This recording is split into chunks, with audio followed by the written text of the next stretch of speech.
melalaikan seseorang sampai kemudian baru sadar di alam kubur. Di antaranya apa? Alhaakumut. Nah, terlalu tertambat hatinya dengan dunia. Harta. Enggak dilarang memperbanyak harta, silahkan banyakin. Tapi untuk apa? Fi sabilillah. Taati Allah dengan harta itu. Maaf, jangan kebayang kalau fi sabilillah itu untuk infak saja. Cari kotak masjid. Ya, setanah kusir. Enggak begitu, kan ada konsepnya. Ini untuk yang di keluarga. Bagaimana kenyamanan di rumah, bikin rumah yang nyaman sehingga punya musalla. Ya, anak-anak sekolahkan di tempat yang mengenal Allah, tingkatkan kualitasnya. Pakai untuk umrah, pakai untuk haji. Lihat saudara-saudara di samping. Setelah itu lebarkan. Baru ada babnya lagi setelah orang tua, saudara, kerabat, ada anak yatim, baru dibuka untuk umum. Itu ada pahalanya. Nah sekarang pandai-pandai dengan harta, antum menghitung kebutuhan sebulannya berapa. Tabungan pemetaannya berapa. Nah yang lewat dari situ, itu titipan Allah, bekal antum untuk mendapatkan ridhonya. Sebelum diambil. Antum gaji 30 juta, kebutuhan rumah tangga 15 juta, tabungan 5 juta. 10 juta itu bekal tabungan antum tuh akhirat. Maka babnya keluarkan di Quran. Apa bab ibadah lewat harta? Tunggangi itu. Jangan terlalu bergantung. Nanti begitu meninggal baru sadar. Mau balik lagi nggak bisa. Antum sekarang punya kedudukan. Suatu saat hilang kedudukan itu. Pelajari bab tentang fikih kedudukan. Bagaimana menaati Allah lewat kedudukan. Bikin kebijakan yang baik. Sebelum meninggal. Antum lagi belajar sekarang. Taati Allah lewat ilmu. Bagaimana cara belajar yang benar. Sebelum meninggal. Ada yang kerja ngumpulkan harta aja. Ya, ada yang ngumpulkan, hitung sebanyak-banyaknya sampai lupa, tidak menjadikan semua itu sebagai bekal pulang. Selanjutnya, Al-Adiyat ayat 9. Afala ya'lamu idza bu'athira ma fil qubur wa husila ma fis. Tuh. Ini untuk pelaku maksiat. Yang banyak berbuat maksiat. Apa nanti enggak malu dan enggak khawatir kalau itu diungkap di alam kuburnya? Silahkan Anda tutup-tutupi saat di dunia. Tapi kalau nggak ditobati, di alam kubur akan terasa. Saya ulangi, di alam kubur akan terasa. Silahkan tutupi. Jadi ada dua tipe pelaku maksiat ini. Yang pertama, pelaku maksiat yang menutupi kemaksiatannya, tapi tidak tobat. Ya, awas, ini tipe pertama. Yang saya maksudkan pelaku yang tidak tobat ya, bukan yang tobat. Jadi pelaku maksiat, dia sadar dia maksiat. Dia bisa tutupi dari manusia, tapi dia pilih nggak tobat.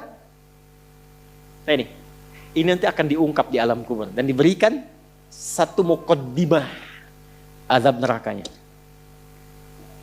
Yang kedua, pelaku maksiat yang sadar dengan maksiatnya dan secara terbuka dia bermaksiat.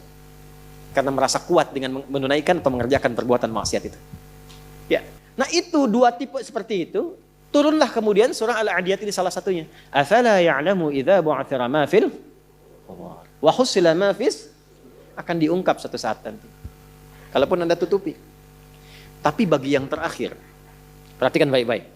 Bagi yang merasa nyaman dengan kekuatannya, baik itu kedudukan ataupun harta, sehingga terang-terangan berbuat maksiat dan merasa tidak ada yang mampu untuk mencegahnya, itu saat masuk kuburnya langsung ditampakkan neraka pagi dan petangnya. Di surah Ghafir surah ke-40 ayat 46. An-naru yu'raduna 'alaiha ghuduwan wa 'ashiyya. Hati-hati. Ya, hati-hati. Wa yauma taqumus sa'atu adkhilu ala fir'auna asyaddal adzab. Jadi maaf orang-orang yang maaf sekali gemar mengumpulkan harta hanya untuk pamer saja, untuk mengoleksi dunia, tak pernah punya visi hidup untuk pulang, maka mesti hati-hati. Alhaakumut takatsur. Orang yang maksiat terbuka nggak mau sadar mesti hati-hati, ya, karena cara pulangnya itu berbeda. Teruskan. Quran surah Al-Infitar ayat keempat.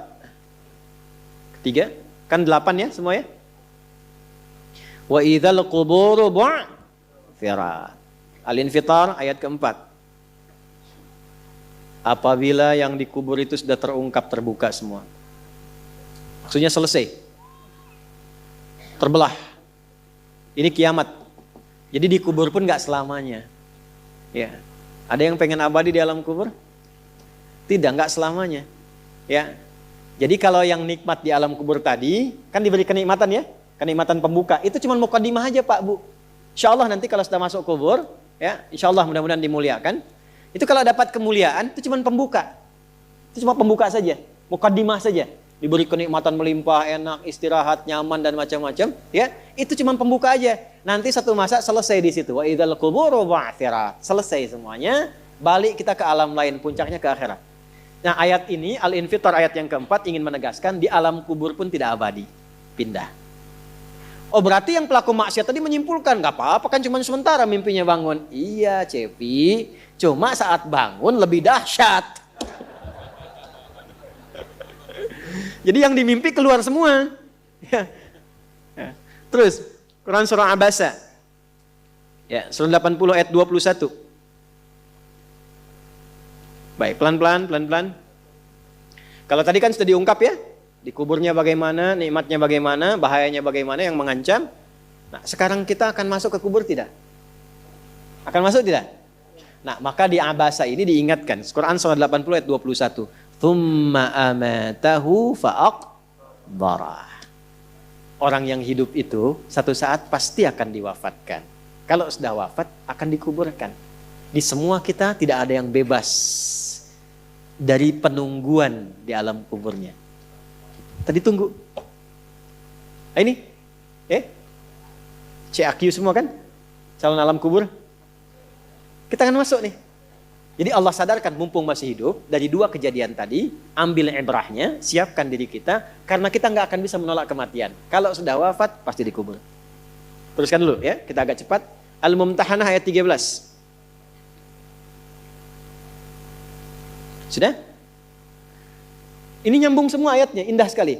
Jadi kalau kita sudah sadar, ini resiko kebaikan, ini resiko keburukan, dan kita tahu akan wafat, akan dikuburkan, bagaimana cara persiapannya? Supaya nggak lalai tadi ya. Maka Al-Mumtahanah ayat ke-13. Ya ayyuhalladzina amanu la tatawallaw qauman ghadiballahu alaihim. Qad ya'isu kama ya'isal kuffara min apa? Ashabil kubur. Maka jangan banyak bergaul dengan orang-orang yang menjauhkan kita dari ridha Allah Subhanahu wa taala. Cari teman yang baik sekarang. Pertama, maaf, bikin kebaikan di rumah tangga dulu. Itu kan teman hidup. Ya. Awas, hati-hati. Kalau melihat istri kurang baik atau sebaliknya, jangan dihakimi, jangan difonisi. Justru Allah kirimkan antum itu untuk menebarkan kebaikan dan menyempurnakan kesemaan bersama. Jelas? Jadi sekarang yang dilakukan teman hidup dulu. Rubah jadi baik dulu. Anak-anak jadi baik dulu. Setelah itu cari tempat tinggal yang baik. Bergaul dengan orang baik. Antum yang kuliah cari teman yang baik. Antum yang kerja cari teman yang baik. Maaf. Kalau ada tawaran, kedudukan, hartanya berlipat, tapi menjauhkan Anda dari Allah, ingat ini. Thumma amatahu fa'aqbarah. Ingat saat ditawari itu Anda meninggal. Dikubur. Dan ingat ancamannya. Ingat pasalnya tuh. Ya, ingat suratnya. Paham? Nah, karena itu masukkan ayatnya, jangan sekali-kali menjadikan keadaan di sekitaran kita justru memperkuat datangnya ancaman Allah dan nestapa saat kembali ke alam kuburnya. Bahkan orang-orang yang tidak beriman pun, yang buruk pun, yang beriman tapi maksiat pun, itu sejatinya ketika temannya masuk ke kubur nggak mau ikut-ikutan. Makanya disindir oleh Allah. Hei, kamu ini sadar nggak sih?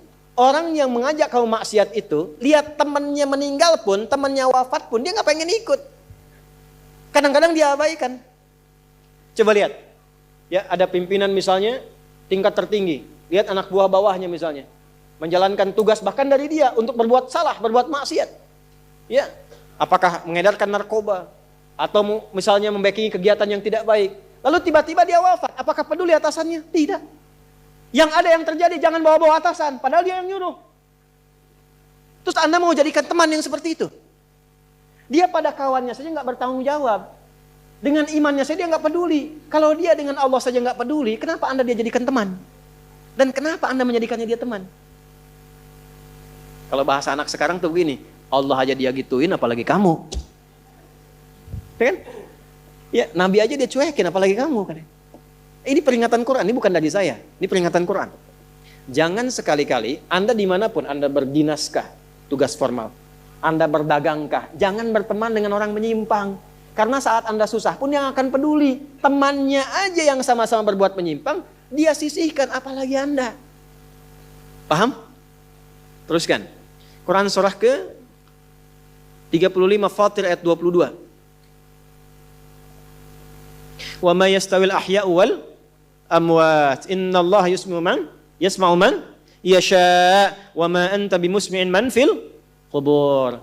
Kalau Anda masih belum sadar juga, kata Allah, hei, kamu ini masih hidup, masih punya harapan, masih punya bekal. Kalau sudah meninggal, nggak sama keadaan orang hidup dengan wafat. Mumpung kamu masih hidup, karena kalau sudah meninggal, temanmu yang meninggal pun kamu nggak bisa dengar suaranya. Cuma saya yang tahu keadaan di alam kubur. Karena saya tahu, kata Allah, dan saya punya Rahman dan Rahim, dengan sayang saya sampaikan kepadamu. Karena sayang saya. Ibu maaf, kalau ada anak misalnya, ingin berbuat menyimpang, ibu cegah tidak? Kenapa? Karena ibu sayang. Karena itulah ibu saking sayangnya, maaf, jangankan anak lahir, di dalam saat dikandung pun bukankah dijaga dari yang mafsadat? Dijaga dari yang merusak. Ibu kalau sedang mengandung, mau nggak makan makanan yang kotor? Makanan yang merusak? Tidak kan? Kenapa? Karena sayang kepada bayi yang dikandung, janin yang terkandung. Di tempatnya pun disebut oleh Allah dengan rahim. Karena ada rahim, dijaga betul. Miring kanan susah, kiri susah, telungkup gak mungkin. Dijaga supaya apa? Supaya di dalamnya merasakan ketenangan. Karena apa? Karena ada tempat disebut dengan rahim. Nah, Allah itu sifat rahim melekat kepadanya. Karena sayang dengan kita, diingatkan. Bahasa bebasnya gini, karena saya sayang engkau dengan rahimku. Karena saya cinta kamu dengan rahmanku. Jangan sampai masuk kubur, kamu tersiksa, kamu nestapa. Karena beda antara hidup di dunia dengan kehidupan di kubur. Mumpung masih hidup, cari bekal. Karena engkau tak mampu mendengar apa yang terjadi dalam kubur. Jadi kalau tadi Allah sampaikan, jangan bergaul dengan yang begini, jangan terlena dengan yang seperti ini. Itu karena Allah sayang dengan kita. Itu saja. Jelas ya? Ya, jadi kalau nggak sayang, nggak akan mungkin diingatkan. Teruskan. Al-Hajj ayat ke-7. Yang ketujuhnya Al-Hajj ayat ke-7. Wa anna as-sa'ata atiyatun la raiba fiha wa anna Allah yab'atsu man fil qubur. Tapi jangan khawatir, sekalipun engkau masuk ke alam kubur, kata Allah, karena sayang, aku pesankan berbekal dari sekarang. Di alam kubur aku penuhi nikmatku kepadamu. Tapi itu cuma sementara, besok-besok selesai aku bangkitkan semua kalian, aku tepati janjiku untuk memberikan surga kepadamu. Karena itulah orang yang baru mau meninggal dalam sakaratul mautnya, kalau benar dia mengikuti apa yang Allah pesankan dari ayat-ayat tadi, maka Allah berikan pendahuluan sebelum masuk kubur. Ditampakkan bahkan surganya di hadapannya, dimasukkan dalam golongan hambanya, ditenangkan saat wafatnya. Ya ayyatuhan nafsul mutmainnah, irji'i ila rabbika radiyatan fadkhuli fi wadkhuli. Nah, jannahnya ditampakkan. Terakhir, At-Taubah ayat 84. Quran surah At-Taubah ayat 84. Kalau ada orang yang tidak peduli dengan peringatan ini. Ini 7 ayat nih, itu pesannya. Ini bukan ilmu ta'ati ya, untuk mengingatkan saja. Kadang kita sulit sih, tapi kalau antum ngambil jurusan yang sama, itu insya Allah mendapatkan kenikmatannya. Contoh begini misalnya. Kenapa ada ayat di Quran itu jumlah bilangannya sama? Serupa dengan lawannya. Malaikat disebutkan 88 kali. Setan disebutkan 88 kali. Nah, lawan tugas malaikat itu setan. Malaikat membisikkan kebaikan, setan memprovokasi keburukan. Jumlahnya sama. Karena setiap hari pun kita nggak akan bebas dari 2 bisikan itu, baik atau buruk. Nah ini, kenapa ayat pengingat alam kubur dan kehidupan dunia 7 kali? Salah satu pesannya adalah karena kita 7 hari beraktivitas selama hidup di bumi itu. Maka diingatkan setiap hari. Maka setiap hari itu mesti ingat kematian. Sebelum tidur istighfar, siap nggak bekalnya, lihat temannya, selamat nggak keluarganya, ya maaf sekali, saya berulang kali minta maaf nih, ya berulang kali. Ada seorang suami saleh, istrinya salehah luar biasa. Satu kali suaminya karena kelelahan, bangunnya agak terlambat, alhamdulillah. Biasanya jam 3, ini setengah 4 bisa. Itu istrinya bangunkan sambil bersenandung. Pak, sayang, cepat bangun Pak. Perjalanan kita masih panjang, sedangkan ajal semakin mendekat. Sedangkan para musafir sudah punya banyak bekal di depan kita, kita mesti nyusul mereka. Bangun Pak. Itu Masya Allah kalau pakai bahasa Arab indah sekali. Pak, ajal itu mendekat kepada kita. Sedangkan perjalanan masih panjang. Teman-teman kita sudah di depan, bekalnya banyak sekali. Maksudnya apa? Teman-teman kita sudah ada yang hafal Quran, sholatnya nggak putus, malamnya banyak tahajud, puasanya nggak putus, sunnahnya dikerjakan. Kita ini, ya Allah, mau bangun tidur aja susah ya Allah. Mau tahajud aja susah. Sementara ajal datang semakin dekat. Pak, bangun Pak. Bangun Pak, takutnya kita meninggal malam ini. Kita nggak bisa menyusul teman-teman kita yang sudah di depan. Itu istri bangunkan suaminya. Ada lagi yang suami mau kerja dibisikin istrinya. Pak, jangan sampai cari yang haram ya. Papa nggak bawa apa-apapun ke rumah di hari ini. Kami keluarga akan sabar. Mama akan tenangkan pada keluarga supaya sabar. Tapi Pak, kami nggak akan kuat merasakan sedetik pun di neraka jika Papa bawa yang haram ke rumah. Masya Allah. Nah ini disebutkan pengingat itu 7 kali. Di 7 ayat berbeda untuk mengingatkan setiap hari ingat wafat. Setiap hari ingat pulang. Setiap hari kita akan mengalami suasana di alam kubur. Jangan sampai meninggalkan dunia dalam keadaan yang terancam. Kalau masih nggak sadar juga dengan pengingat ini, muncul ayat ke-8. Muncul ayat ke-8. Di At-Taubah ayat 84. Tempatnya pun At-Taubah. Ngajak taubat dulu sebelum diingatkan. Tapi dasar karena nggak pengen taubat juga, maka munculnya ancaman. Kalau ada yang masih nggak peduli, bahkan ada orang Islam yang masih bertahan dengan keburukannya, menampakkan ke orang lain dengan sifat nifaknya, maka turun ayatnya.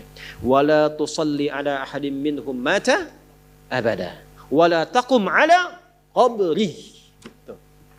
Allahu akbar. Innahum kafaru billahi wa rasuli wa matu wa hum fasiqun. Kalau ada yang masih begitu, dan Anda lihat diingatkan susah, masih menampakkan kemaksiatan, Allah langsung memberikan ancamannya. Kalau dia bertahan demikian sampai dengan wafat, gak usah disolatkan. Jangan sampai berdiri di depan kuburnya katanya. Kurang apa lagi? Tiap hari diingatkan. 7 kali, 7 hari beraktivitas, 7 kali diingatkan. Diberikan kasih sayang, diarahkan pada yang benar. Ditunggu sampai tobat, tapi masih mengancam. Masih menampakkan kehebatannya sampai dia wafat. Maka peringatannya apa? Orang-orang yang sengaja menantang berbuat maksiat, menghalalkan dosa yang besar, itu dihukumi oleh Quran. Kafaru billah. Yang menghalalkan dosa besar itu dihukumi kufur. Tapi jangan sembarangan, ya, jangan sembarangan menghukumi. Karena ada yang punya otoritas di situ. Gak boleh Anda sembarangan, ini kufur, ini togut, ini gak boleh. Gak boleh. Ada yang punya otoritas. Dan ada yang paham fikihnya. Gak boleh sembarangan. Hati-hati kalau ada aliran mengajak Anda, ini togut, ini aja, bunuh aja, tembak aja. Tinggalkan itu. Tinggalkan. Karena ada yang punya otoritas untuk menentukan klasifikasi mana yang benar, mana yang salah, mana yang ini, mana yang begitu. Jangan sampai terbawa pada aliran demikian. Jelas ya? Baik. Tapi kalau ada yang nekat berbuat maksiat sampai wafat, kata Allah, Nabi pun sampai dilarang. Jadi ini ayat turun tentang Abdullah bin Ubay bin Salul yang hidupnya mengaku muslim tapi banyak sekali menyakiti Nabi. Banyak berbuat maksiat, bahkan merencanakan pembunuhan kepada Nabi.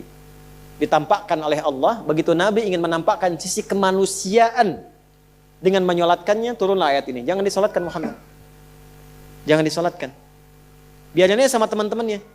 Jadi biasanya orang munafik ketemu munafik lagi. Ketemu munafik lagi. Hati-hati. Jangan sampai yang menyolatkan itu sesama munafik, sama perbuat maksiat. Orang Islam dilarang yang beriman yang baik, bahkan wala takum ala qabri.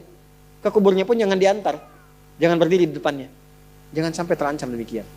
Karena itu kalaupun ada yang nampak ciri-cirinya, kita doakan supaya kembali ke jalan yang benar. Kita tunjukkan kebaikan dengan lemah lembut. Supaya dengan itu sadar dan menjadi bagian dari orang-orang beriman yang mendapatkan ridha Allah Subhanahu wa taala. Apalagi kalau itu bagian dari keluarga.